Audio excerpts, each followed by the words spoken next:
Sanskrit world क्लासेसमध्ये आपल्या सगळ्यांचं पुन्हा एकदा स्वागत आहे. आता आपण कर्मधारय समासातील दुसरा प्रकार म्हणजेच विशेष नाम सामान्य नाम संबंध ह्याची उदाहरणं आपण पाहणार आहोत. या व्हिडिओच्या लिंकवर आपल्याला कर्मधारय समास जो मी यापूर्वी शिकवलेला आहे त्या भागाची लिंक मी तिथे टाकलेली आहे. तर सर्वांनी विद्यार्थ्यांनी ह्या उदाहरणांचा अभ्यास करण्यापूर्वी कर्मधारय समास म्हणजे काय ते जाणून घेणं गरजेचं आहे. कर्मधारय समासाबरोबरच इतरही समास त्या ठिकाणी मी इतरही समासांची लिंक तिथे शेअर केलेली आहे. तर ती लिंक तुम्ही पहा, त्यानुसार अभ्यास करा आणि त्याचबरोबर हे उदाहरणंसुद्धा तुम्हाला उपयोगी पडतील. तर आता आपण पाहूया कर्मधारय समासाची इतर उदाहरणे, ज्यामध्ये आपण पाहणार आहोत विशेष नाम सामान्य नाम संबंध. दिलेला शब्द याच्यामध्ये आपल्याला दोन शब्द एकत्रित आलेले दिसतात. तर ते दोन शब्द वेगळे करत असताना त्या दोन शब्दांमध्ये नेमका कोणता संबंध आहे तो आपल्याला पाहायचा आहे. मागील भागामध्ये आपण विशेषण विशेष्य पाहिलेलं होतं, म्हणजे एक शब्द विशेष्य होता आणि त्या शब्दाबद्दलचं विशेषण आपल्याला सांगितलेलं होतं. तर या ठिकाणी आता दोनही शब्दांमध्ये एक शब्द जो आहे तो सामान्य नाम आहे, म्हणजे कॉमन नाऊन आहे. जसं की विवेकानंद महोदय. महोदय हे सामान्य नाम आहे, पण कोणते महोदय आहे? महात्मा गांधी महोदय आहे, शिवाजी महाराज महोदय आहे, विवेकानंद महोदय आहे की अजून कोण आहे, त्याबद्दल आपल्याला विशेष नाम आपल्याला जाणून घ्यायचं आहे. तर महोदय हे सामान्य नाम झालं आणि विशेष नाम जे कोणी असेल त्यांचं नाव तिथे आलेलं असतं. त्याच्यामुळे ह्या दोन शब्दांमध्ये विशेष नाम आणि सामान्य नाम संबंध आपल्याला दिसून येतो. कर्मधारय समासाच्या रूलनुसार दोन्ही शब्द आपल्याला प्रथमा विभक्तीत लिहायचे असतात. आता विवेकानंद हा शब्द अर्थात पुल्लिंगी नाऊन असल्यामुळे आपल्याला देव या शब्दाप्रमाणे एकवचनामध्ये आपल्याला ते लिहायचं आहे. विवेकानंदः नाम महोदयः. महोदय हा शब्द जशाला तसा, कारण एकाच व्यक्तीसाठी हा शब्द आलेला आहे आणि नाव आहे विवेकानंद. त्याच्यामुळे देव या शब्दाप्रमाणे हे पुल्लिंगी नाऊन चालेल. देवः त्याप्रमाणे विवेकानंदः मध्ये आपल्याला नाम टाकायचं आहे, म्हणजे विवेकानंद नावाचे महोदय असा त्याचा अर्थ होतो. पुढे भारत देशः.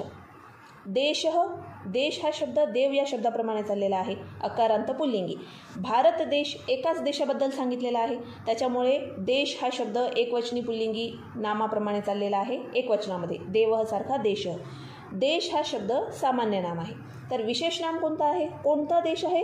कोणत्या देशाबद्दल सांगितलेलं आहे? तर भारत देशाबद्दल. त्यामुळे भारत हा शब्दसुद्धा पुल्लिंगी नामाप्रमाणे एकवचनात चालणार आहे, भारतः देशः.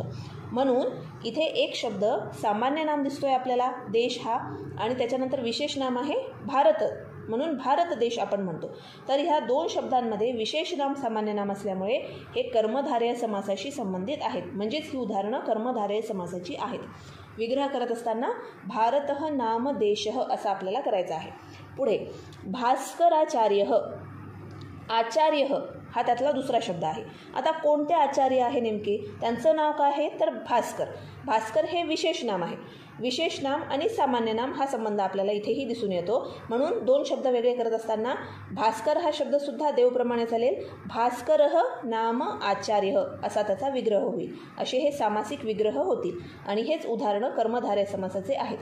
पुढे आता हे झाले पुल्लिंगी नाम, पुल्लिंगी नामाचे उदाहरण. आता आपल्याला बघायचं आहे स्त्रीलिंगी नाम. स्त्रीलिंगी नाम जर आपल्याला बघायचं असेल तर आपल्याला त्यासाठी दोन प्रकारचे टेबल पाठ करावे लागतात. एक म्हणजे माला आणि दुसरं म्हणजे नदी.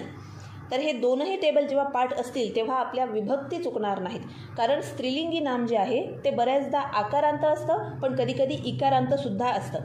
म्हणून जसं की इथे आलेलं आहे गंगा नदी. आता इथे या दोन्ही शब्दांमध्ये विशेष नाम सामान्य नाम संबंध आहे. एक आहे नदी आणि दुसरा शब्द आहे गंगा.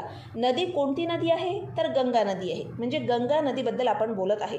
तर नदी हा शब्द नदी या टेबलप्रमाणे एकवचनामध्ये कसा येतो? मी पहिली लाईन सांगते आहे, नदी नद्यो नद्यः.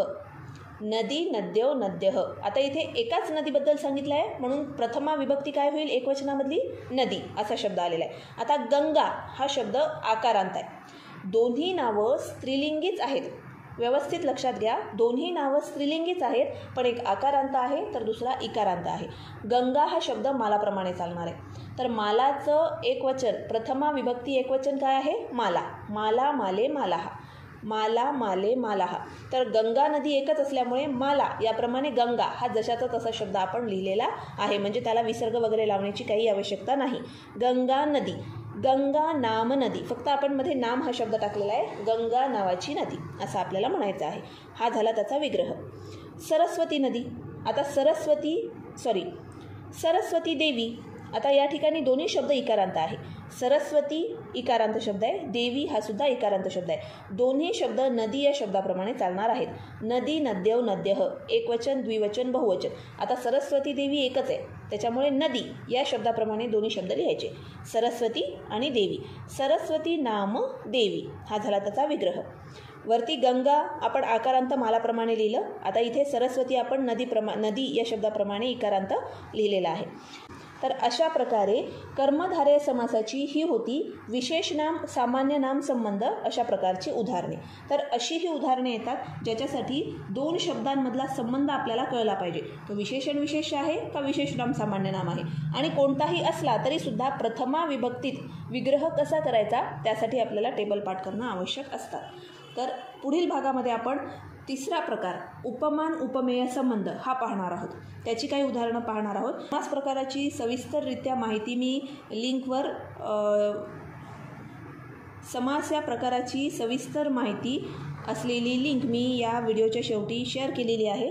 त्या लिंकवर जाऊन तुम्ही समास प्रकार काय आहे, समास कशाला म्हणतात, कर्मधारय समास कोणता आहे त्याचा अभ्यास करा आणि